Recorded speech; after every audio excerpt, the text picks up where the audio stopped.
Hello. Hi there. So, welcome to any live participants we have. And for those of you watching the recording, welcome. My name's Gabrielle. I'm representing the Educating All Learners Alliance. And so, with some new information from the US Department of Education, we decided to bring to you just a brief policy update. And so, I have my colleagues Wendy Tucker and Lindsay Kubatsky from the Center for Learner Equity and National Center for Learning Disabilities, respectively, who will be discussing some of the updates that may change or may not change how your school should be functioning.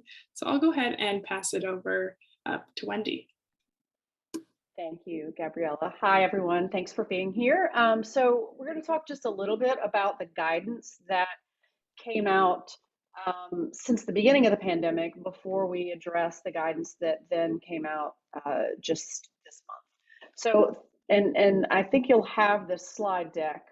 They'll have access to the slide deck. So each of these that is blue is a link to that actual guidance if you want to see the full guidance. But I'm not going to go through all the guidance, just to show there was guidance that started coming out in March from the department itself, then the Office of Civil Rights, then the Office of Civil Rights, and the Office for Special Ed.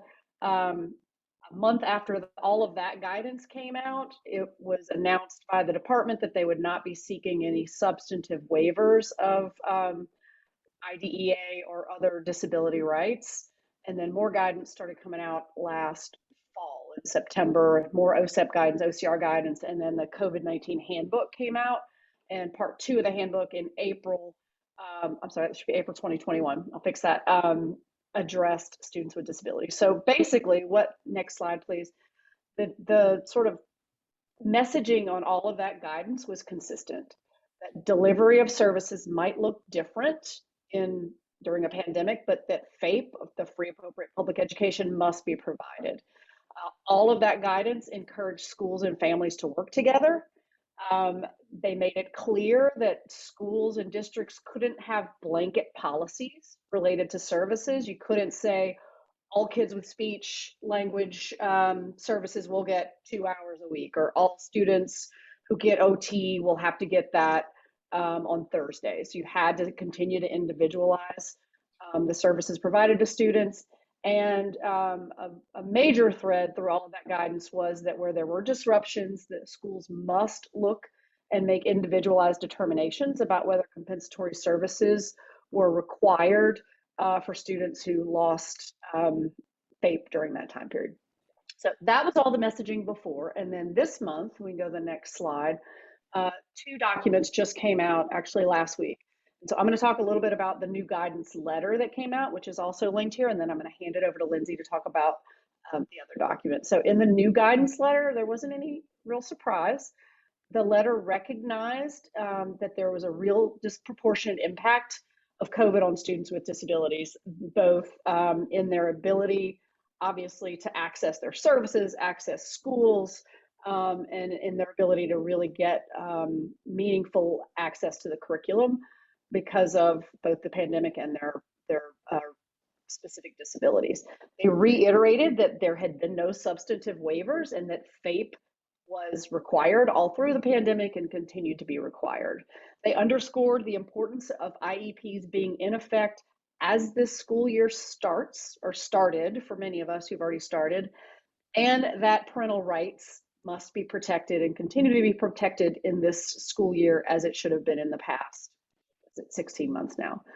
They emphasize the importance of safe school reopening to enable full-time in-person learning. The guidance letter is very strong on the fact that the department believes students should be in school buildings able to access their education. And they stressed there's a lot of federal relief funds, vaccines are available, schools should be able to reopen safely. They go into some detail around suggesting that schools implement mandatory mask policies, and that they ensure ventilation is safe, but they really, really spend a lot of time in this guidance letter talking about the importance of in-person learning. And then finally, they really emphasize that state departments of ed should be focusing at this time on providing support and technical assistance to support districts and schools as they mitigate and address the impact of COVID and as they ensure faith in this next school year. So this letter is really a reiteration of the fact that students were entitled to this all along, that we need to be in buildings now, and that we need to make sure that we're mitigating the impact and that we're moving forward and making sure all the rights are protected. So with that, I'm going to turn it over to Lindsay to talk about the second piece of guidance that came out.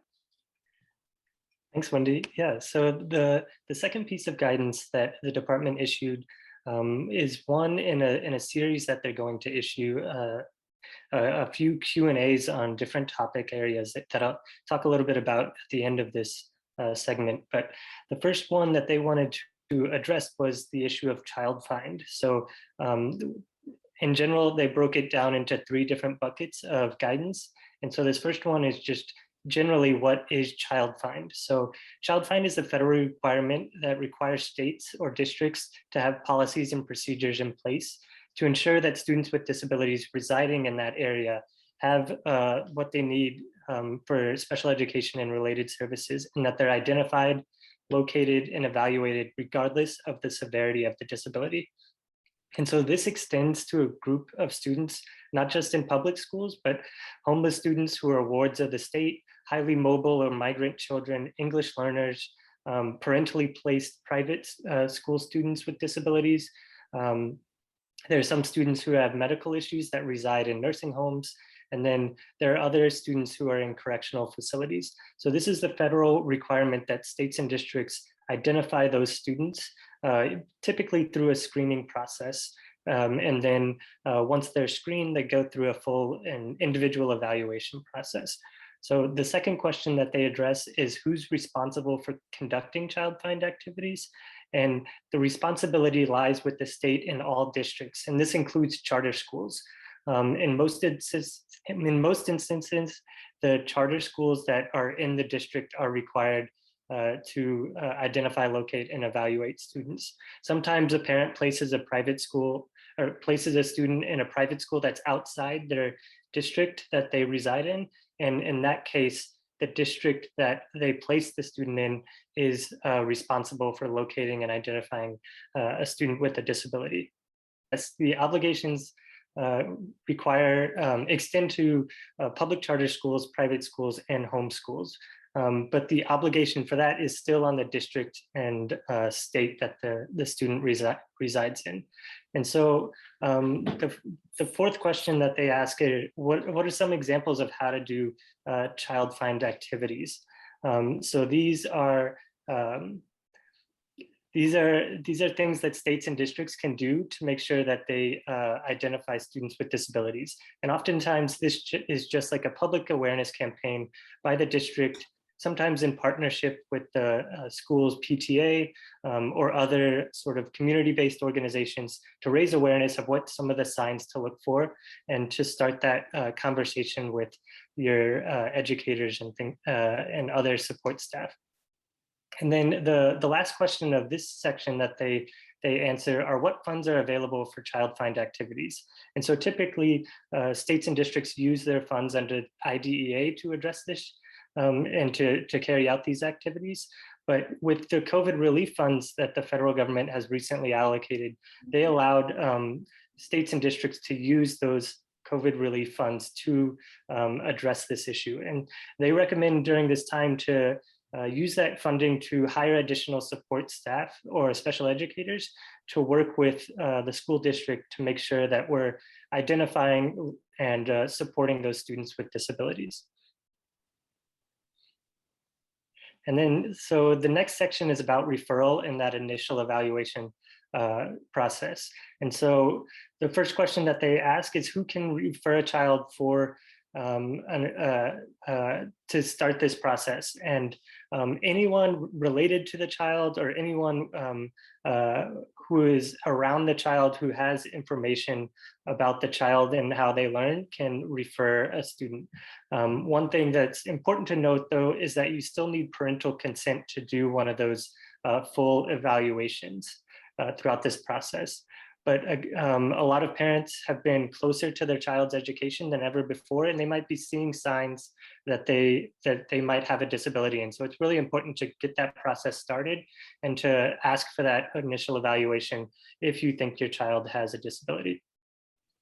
The second thing is, does a district need to agree to have an initial evaluation for that to does the district need to agree to conduct an initial evaluation if the parent makes that request? And the answer to that one is no. So the LEA can deny the request of having an evaluation, but they have to provide information to the parent on why that's the case, and they have to justify why they're not doing that initial evaluation. If a parent feels that they really want an evaluation, they can go through what's called a due process, and they can make sure that parents have the rights to have an evaluation, and they can go through that process.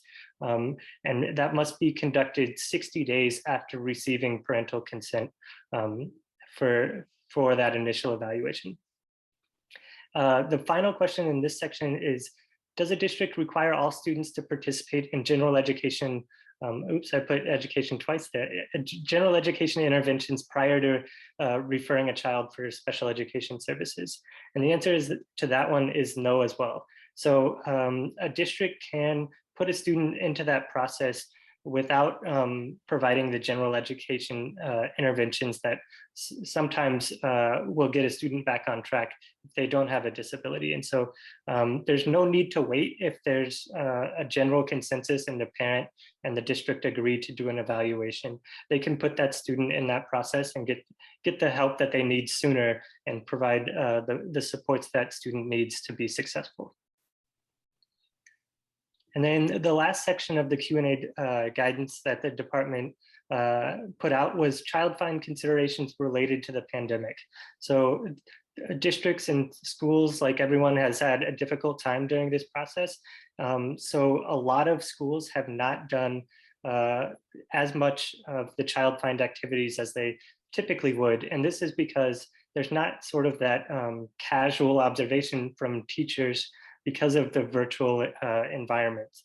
And so they haven't had those opportunities to see where a child might struggle. And so one thing that the department really stresses is to work with parents to see if they've seen any indications that a child might have a disability. But again, they reiterated in this section that the responsibility is not on the parent to conduct the child find activities. The responsibility is on the state and districts to identify and locate those children. The second thing they answered was whether a child could be identified as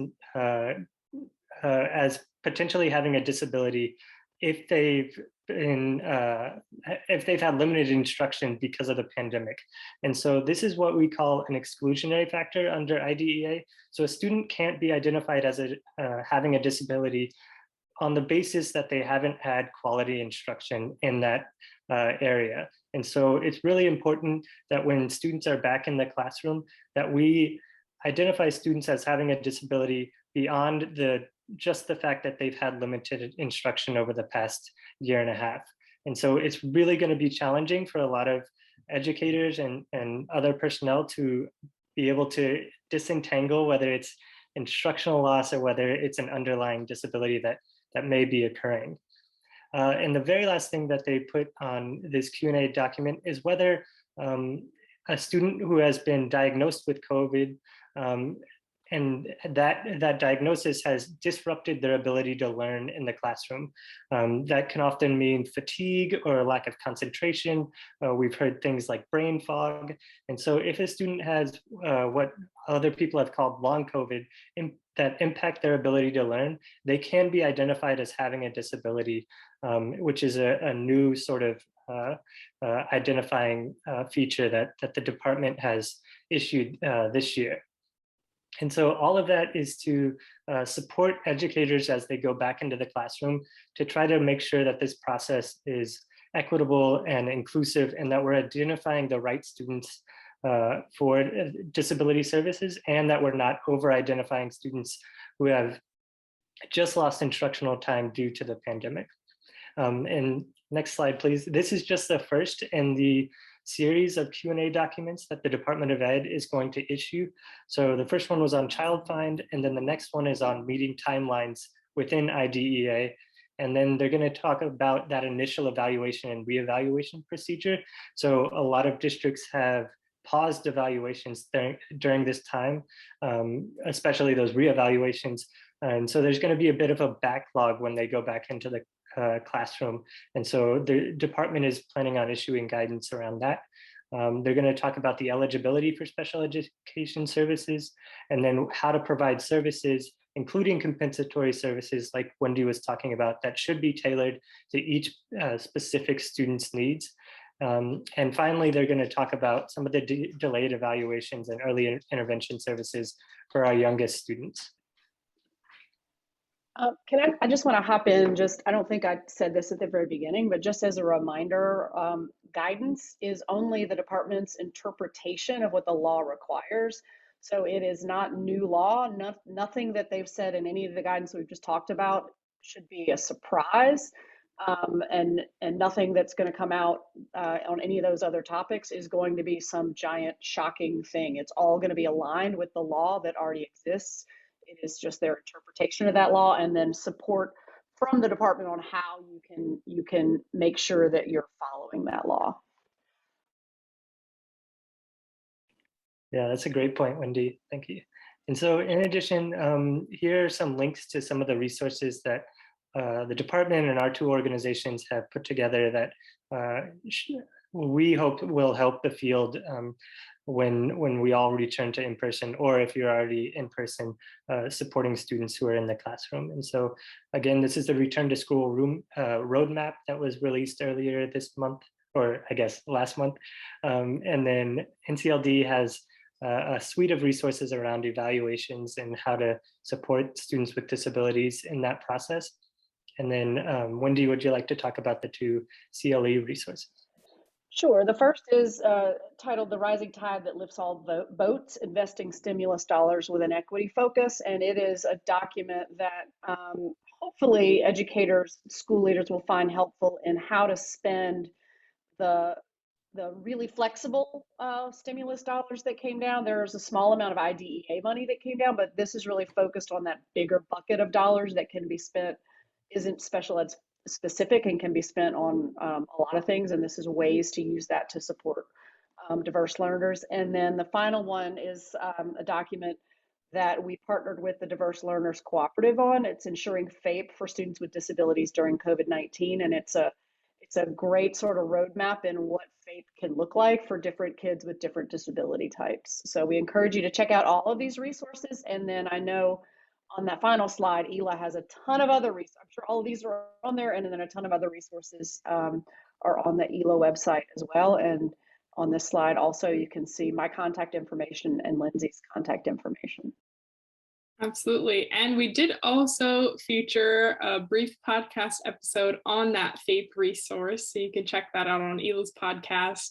And in reference to Lindsay's point about students not being classes with a disability due to instructional time loss, ELA will be highlighting in coming weeks some of the ways that our partner organizations are really leaning in with schools to support that learning loss and supporting students who have experienced that as the school year has restarted. So we'll be providing some insights for organizations and schools to implement some new strategies. So thank you both so much for sharing some of those updates. Hopefully people were already right on track with that information and know what they're doing, but if not, we can be of service. And so like Wendy said, their contact information is up on the slide. So feel free to reach out, and we will see you all on the next one.